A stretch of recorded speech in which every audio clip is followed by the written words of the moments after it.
what people actually contribute? This is the big question, right? I can start adding questions here as is, and how to measure contribution. I mean, this is the big question, right? Of effort input versus value created. To me, that is the key. That's the mother of all questions. So for me, actually, I am perhaps, I'm on a particular end of the spectrum, which means I'm an early internet, information wants to be free, ideas are cheap philosophy, which I don't want to push on everybody. But for me personally, I think ideas are cheap, especially now with ChatGPT. Anybody can come up with an idea. Anybody can vibe code together some crappy app. It's getting things happening in the world, and it's the relationships which are valuable. So for me, also a huge value of doing this work is the opportunity to go out and the relationships that I will make.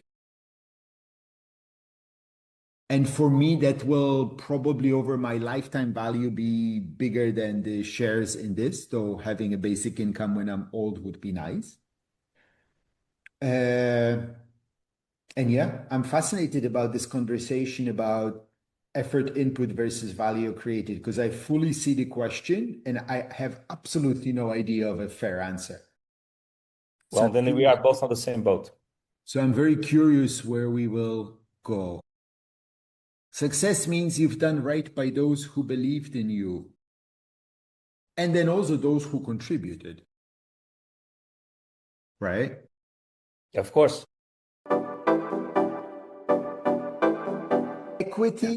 Equity is, it's actually just a contract.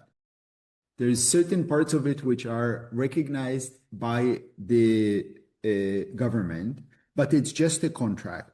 And it usually combines two kinds of rights. One is a governance right, ability to make decisions about a organization. The other one is an economic right, which means it's a claim to future profits. Bigger companies have different classes of shares with different kinds of rights.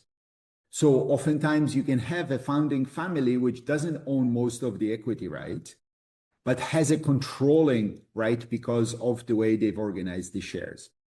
I learned all about this during my MBA, so it was useful for something. And Bardier in Canada was famous for that. It's the Canadian airline, the jet building company. And the founding company owned like 15 or less than 20% of the economic rights of the company, but they controlled it. Does that answer your question, Christine? Or connect with it at least?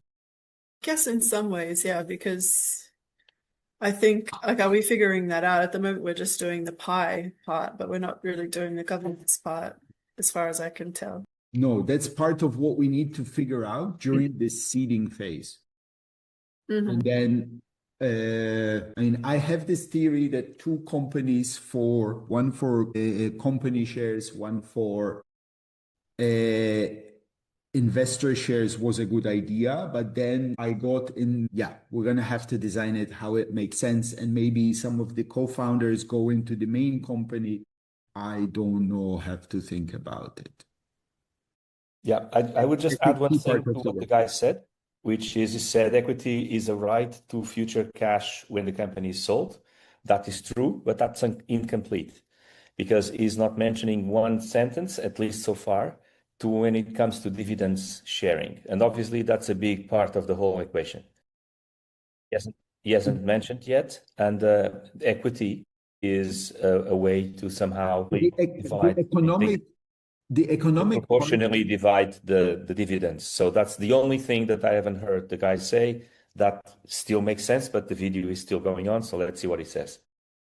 I mean, dividends, that's the economic claim part of the equity, right? So the dividends and governance always play that way, that governance decide how much dividends to put out, but the dividends go, again, according to the contract.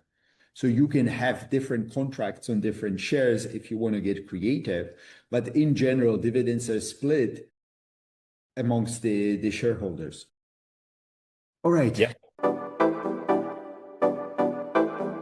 So in the bigger picture, I have this venture family dream. Right. Yeah. I'm not working on it now because you can't join a family if you aren't an organization. Plus, also, we need all of this. So what it connected for me in my mind was having in the family, right? So this could be like the co-op is a step towards partnership. Partnership would be a step towards becoming a family member. And the idea was that the family had different shared pieces of infrastructure. Sales could be one, consulting could be one. So in my mind, we hadn't talked about it, but it kind of connected with like, oh, so if we build this up, then, and we have these partner companies, that's a kind of a step, and we can see this would be something that we would have to have in a venture family anyways. So how great if we could build it in the Coherence company. That's how it connected for me. For me, the venture family always had many layers, including a tech layer, including a sales layer, including an HR. HR is such a horrible word. Let's just forget it ever existed. Including a being layer, a human layer.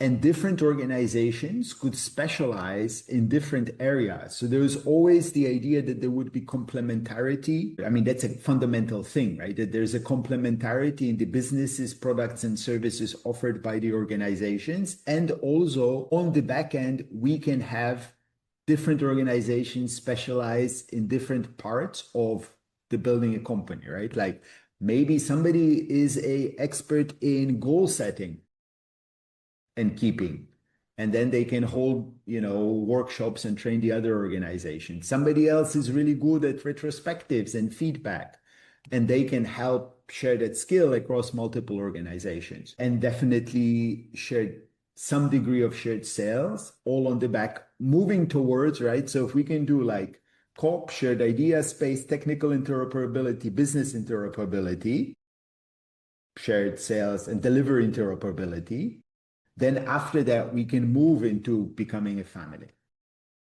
So it'd be kind of like if family is getting married, then business partnership and delivery partnership is living together, and the COP is dating.